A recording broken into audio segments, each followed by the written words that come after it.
CM వచ్చినాక మీకు ఏమైనా చేసిండా?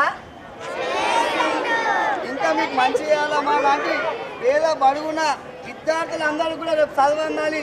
మన మధ్యతరగతి కుటుంబాలు అందరూ కూడా రేపు మంచి పొజిషన్లో ఉండాలంటే గవర్నమెంట్ స్కూల్స్ ఉంటే ప్రతి ఒక్కరు చదువుకుంటారు. ప్రతి ఒక్కరికి కూడా పేదోళ్ళకి న్యాయం జరుగుతుంది. ఈరోజు కార్పొరేట్ సెక్టార్లలో లక్షల ఫీజులు వసూలు చేసి ఫీజులు చేస్తూ ఉన్నారు. సో ఇలాంటి అన్ని స్కూళ్ళు వస్తే మీరు మీ తరాలు మీ కింద మీ చెల్లెళ్ళకి కావచ్చు, మీ అక్కదమ్ములకు కావచ్చు, రేపు ఎడ్యుకేషన్ ఉంటే మనం ఏడవైనా బతకగలుగుతాం, ఏడవైనా మనం పని చేసుకోగలుగుతాం. ఈరోజు మనం చదువుకొని రేపు ఉద్యోగాలు కావాలా, మన తల్లిదండ్రులని కూడా మనం రక్షించుకోవాలంటే మన చదువు బాగుంటేనే మనం బాగుంటాం. చదువు రాకపోతే ఏడవైనా కనిపించేది గుడ్డితనమే. కళ్ళు మూసుకొని మనం ఉన్న విధంగానే ఉంటాం. కాబట్టి ఈరోజు యువకులకు కావచ్చు, చదువుకు కావచ్చు పెద్దపీఠం వేసిండు. రాగానే డిఎస్సి ఉద్యోగాలు వేసిండు. ఇప్పటి వరకు 10 సంవత్సరాల నుంచి చదువు చెప్పడానికి టీచర్స్ లేరు. మన ప్రభుత్వ స్కూల్లో టీచర్స్ ఉంటేనే కదా మనం చదువుకుంటాం. అవునా? గురువులు నేర్పితేనే మనం రేపు మేధావులను అవుతాం. కాబట్టి మీరందరూ కూడా ఒకసారి గట్టిగా అందరూ happy birthday to you Revanth అన్న అని చెప్పి అందరూ విష్ చేస్తే ఈ నుంచి రేవంత్ అన్న దాకా కూడా మన స్లోగన్ పోతే రేపు మన స్కూల్కి కూడా వచ్చి ఇక్కడ ఏమైనా పని చేయాలని చెప్పి ఆయన వరకు పోవాలని చెప్పి మీరు అందరూ ఎంత గట్టిగా చెప్తారో చెప్పండి. ఒకసారి విషయం చెప్పండి.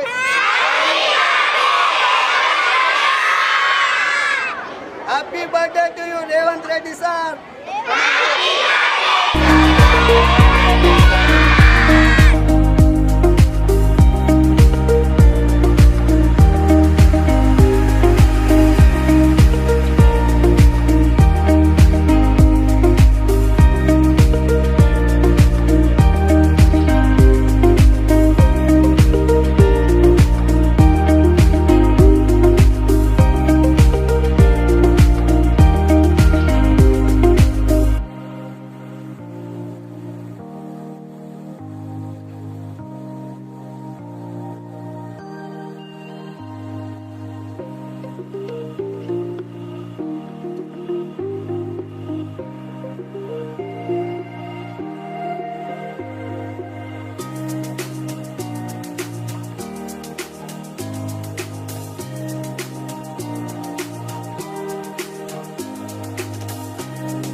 ఈరోజు నిజామాబాద్ జిల్లా యూనివర్సిటీ తరఫున మాక్లూర్ దాస్నగర్లోని ప్రభుత్వ ఎంజీఎస్ యొక్క స్కూల్లో మన ముఖ్యమంత్రి రేవంత్ రెడ్డి గారి యొక్క పుట్టినరోజు సందర్భంగా విద్యార్థులందరూ కూడా సంతోషంగా ఏదైతే యువతకు స్ఫూర్తినిస్తూ వాళ్ళకే ప్రాధాన్యతనిస్తూ రేవంత్ రెడ్డి నిరంతరం యువకుల కోసం ఏదో చేయాలనే తపనతో ప్రతిరోజు ప్రభుత్వం వచ్చిన 10 నెలల దాకా ముందే చెప్పిన 6 గ్యారంటీలే కాకుండా అధికంగా ఈరోజు ప్రజలకు చేస్తూ ఉన్నారు.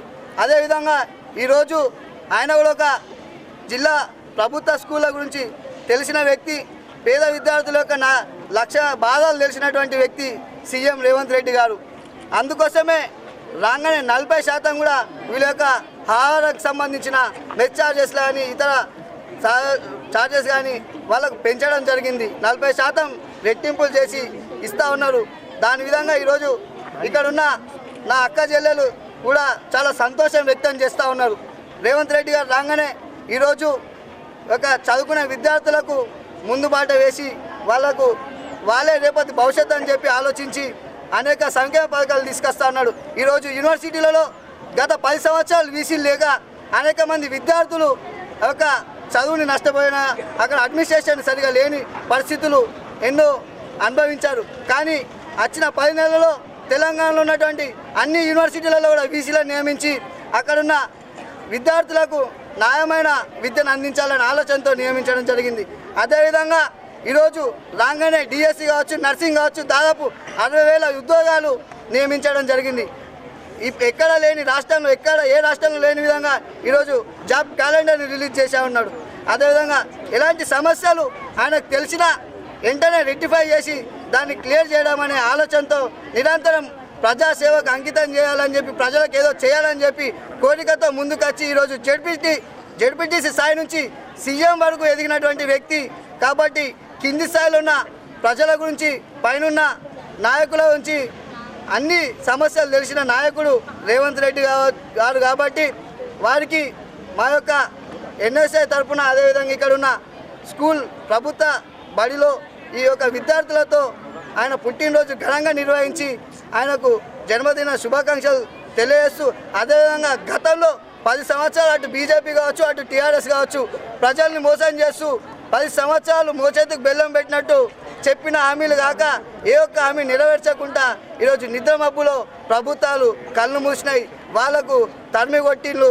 ఈరోజు కాంగ్రెస్ పార్టీని అధికారంలో తీసుకొచ్చి ఓటునేసి గెలిపించిన ప్రతి ఒక్క ప్రజలకు ధన్యవాదాలు తెలియజేస్తూ ఏదైతే నమ్మకంతో ఈరోజు సీఎం రేవంత్ రెడ్డి గారిని ప్రభుత్వం వచ్చే విధంగా సహకరించిలో ప్రతి ఒక్క పేద ప్రజల యొక్క అందరి యొక్క మనోభావాలు వాళ్ళ యొక్క ఆశలు వాళ్ళు పెట్టుకున్నటువంటి వాటిని కూడా ప్రజల కోసం పనిచేసే విధంగా ప్రభుత్వం ముందుకు పోతుందని చెప్పి కూడా ప్రజలకు తెలియజేస్తూ మరొకసారి మా ఎన్ఎస్ఐ తరఫున మా నిజామాబాద్ తరఫున కూడా మా ముఖ్యమంత్రి వర్యులకు జన్మదిన శుభాకాంక్షలు తెలియజేస్తాం.